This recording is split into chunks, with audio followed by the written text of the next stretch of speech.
Shalom, selamat pagi jemaat Tuhan. Berjumpa kembali dalam doa pagi online. Mari hampiri hadirat Tuhan. Datang dengan kerinduan untuk hidup memuliakan Tuhan.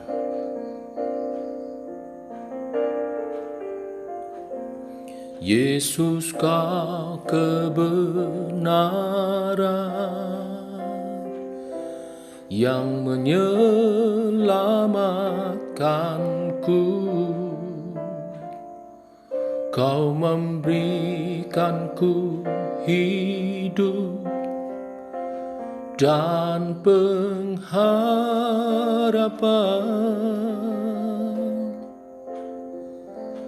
Ku ikut kehendak-Mu,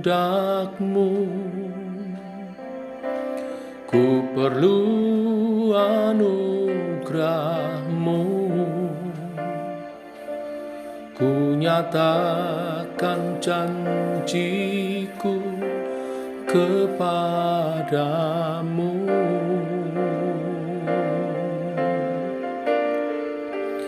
Kalau ku hidup bagimu, hatiku tetap menyembah-Mu. Dunia tak bisa menjauhkanku dari kasih-Mu.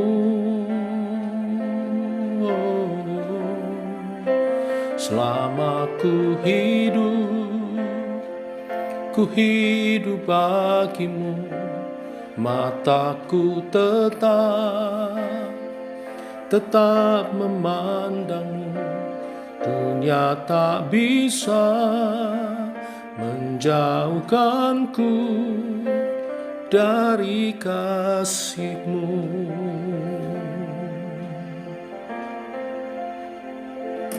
Ku ikut kehendak-Mu,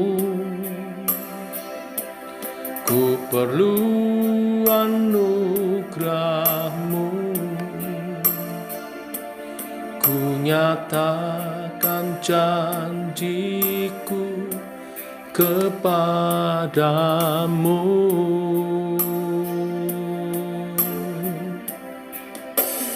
Kalau ku hidup bagimu, hatiku tetap menyembah-Mu.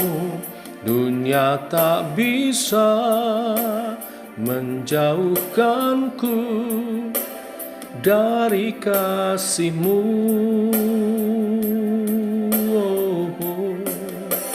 Selama ku hidup bagimu, mataku tetap memandang-Mu. Dunia tak bisa menjauhkanku dari kasih-Mu.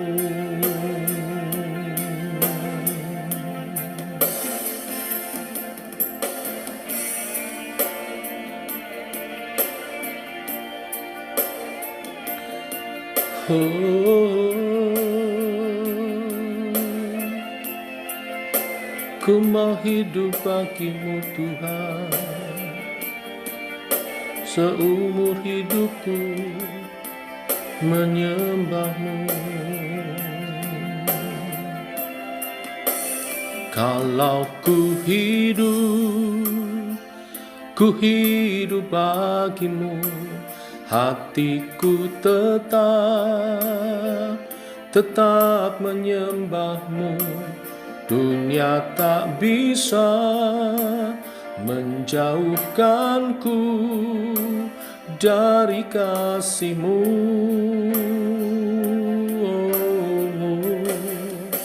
Selama ku hidup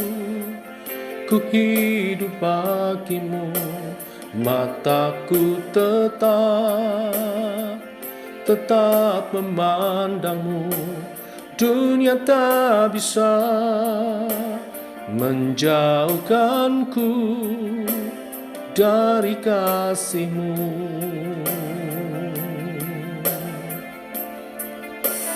Dunia tak bisa menjauhkanku dari kasih-Mu.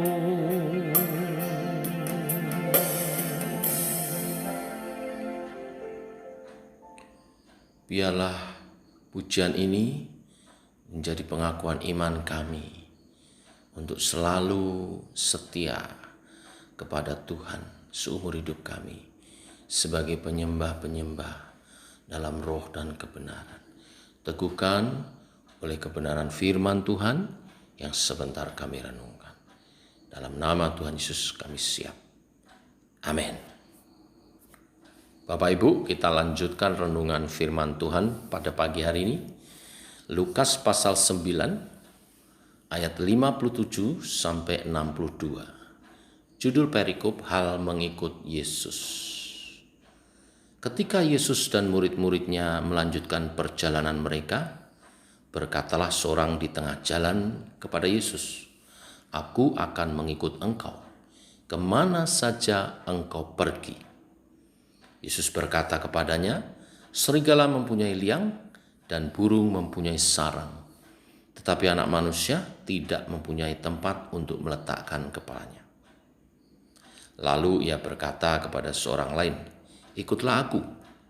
Tetapi orang itu berkata, "Izinkanlah aku pergi dahulu menguburkan Bapakku."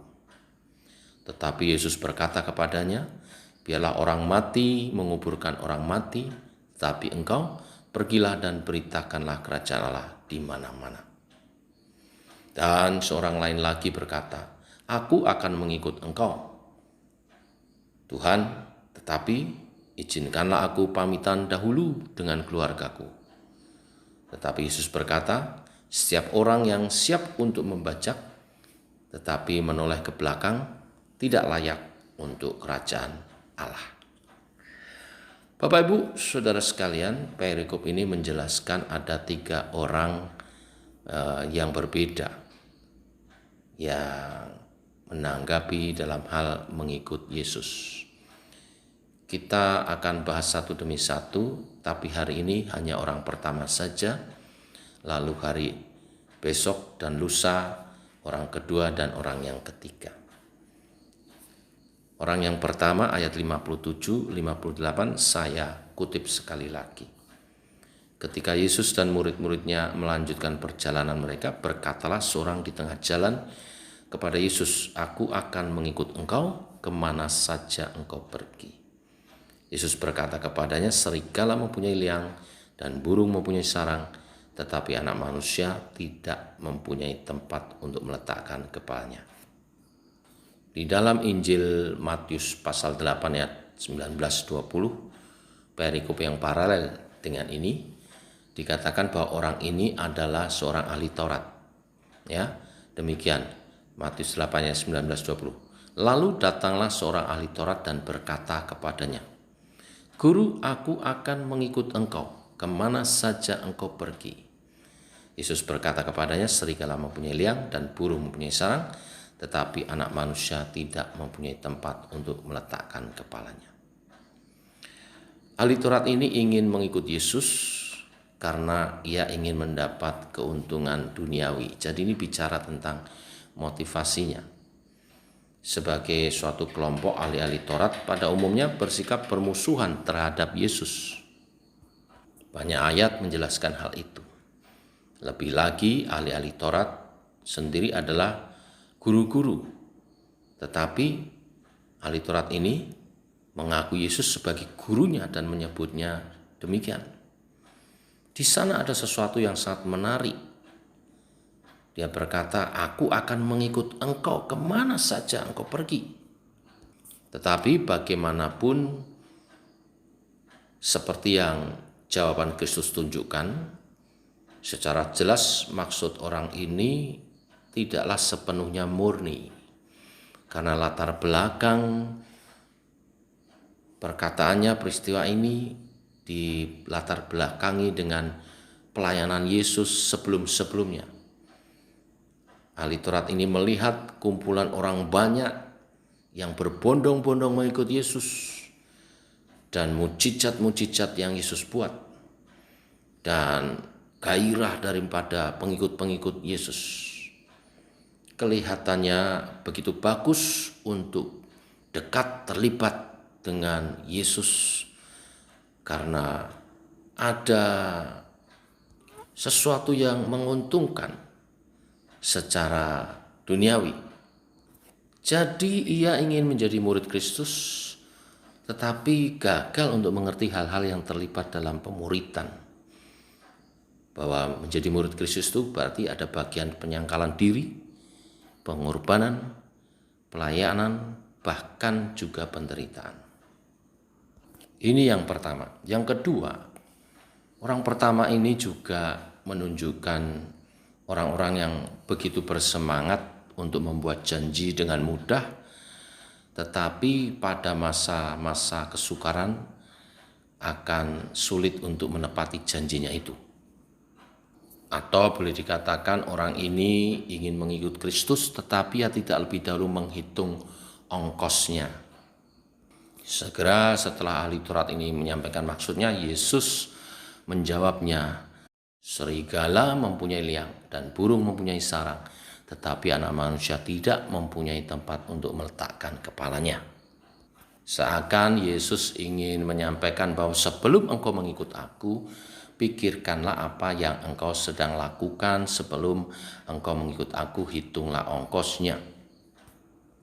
Yesus tidak menginginkan pengikut-pengikut yang ditenggelamkan oleh emosionalnya, yang dengan cepat berkobar dan dengan cara yang sama mati padam. Ia tidak menginginkan mereka yang terbawa oleh pasang surut perasaan emosional. Ia menginginkan murid-murid yang mengetahui apa yang mereka sedang lakukan. Ia berbicara tentang memikul salib. Ia berbicara tentang meletakkan dirinya sendiri, menyangkal dirinya sendiri. Ia berbicara tentang memberi segala sesuatu bagi sesama dan hidup menghamba seumur hidup. Yesus menggunakan keadaannya yang tidak mempunyai rumah sebenarnya semata-mata sebagai suatu ilustrasi tentang jalan yang harus dijalani oleh para pengikutnya, yaitu dengan memilih yang rohani daripada yang bersifat daging, jasmania. Kehidupan dengan tujuan-tujuan kekal daripada yang bersifat sementara. Harta surgawi daripada kekayaan duniawi. Inilah berita firman hari ini. Tuhan memberkati. Mari kita berdoa. Bapa, kami mengucap syukur untuk hari yang baru hari ini.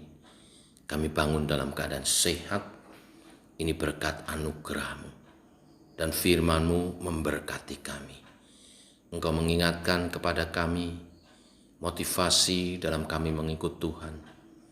Haruslah hal-hal yang rohani lebih daripada hal-hal yang jasmania. Ampuni kami bila awal-awal motivasi kami dalam mengikut Tuhan kurang tepat. Mungkin awal-awal kami mencari Engkau, mengikut-Mu Tuhan, karena mengharapkan berkat-berkat jasmania saja. Tetapi makin hari kami makin mengerti bahwa kerajaan Allah bukan soal makanan dan minuman, tapi soal kebenaran, sukacita dan damai sejahtera oleh Roh Kudus, oleh kebenaran-kebenaran firman Tuhan.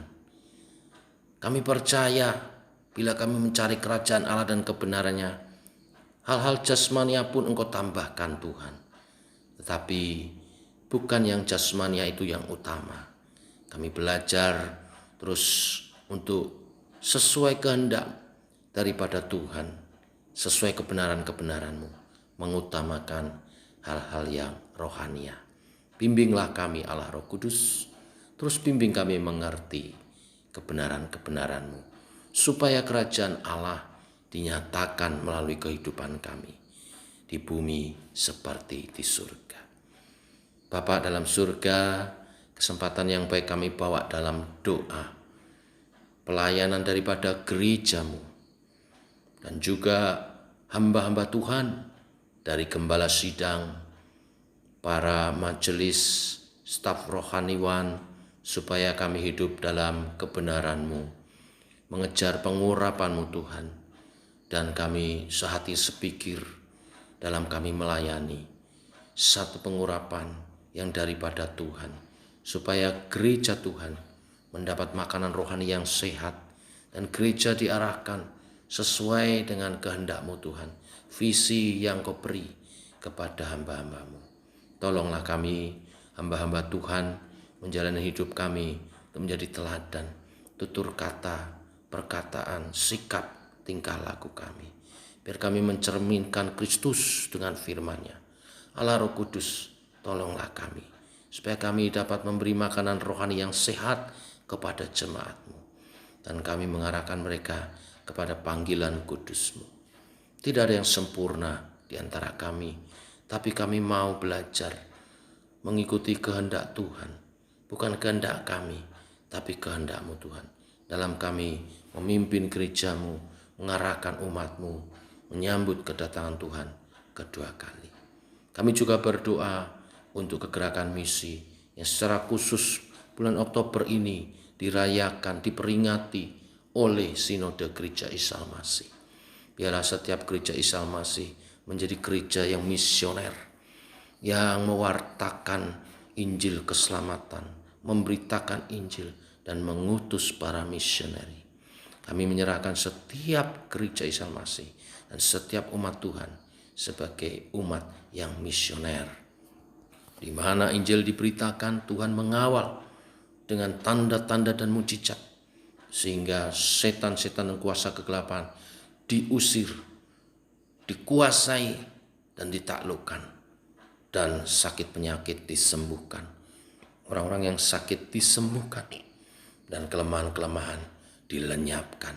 Gereja-Mu menjadi gereja yang nyata, menghadirkan di bumi seperti di surga, dan keselamatan diberitakan, kabar baik diberitakan. Banyak orang bertobat, menerima Engkau sebagai Tuhan dan Juru Selamat. Allah Roh Kudus, tolonglah kami. Inilah doa-doa kami Tuhan. Engkau mendengar dan menjawab doa-doa ini. Dalam nama Tuhan Yesus kami berdoa, kami mengucap syukur. Amin. Demikian saudara doa pagi kita. Selamat pagi, selamat berjalan bersama dengan Tuhan. Shalom.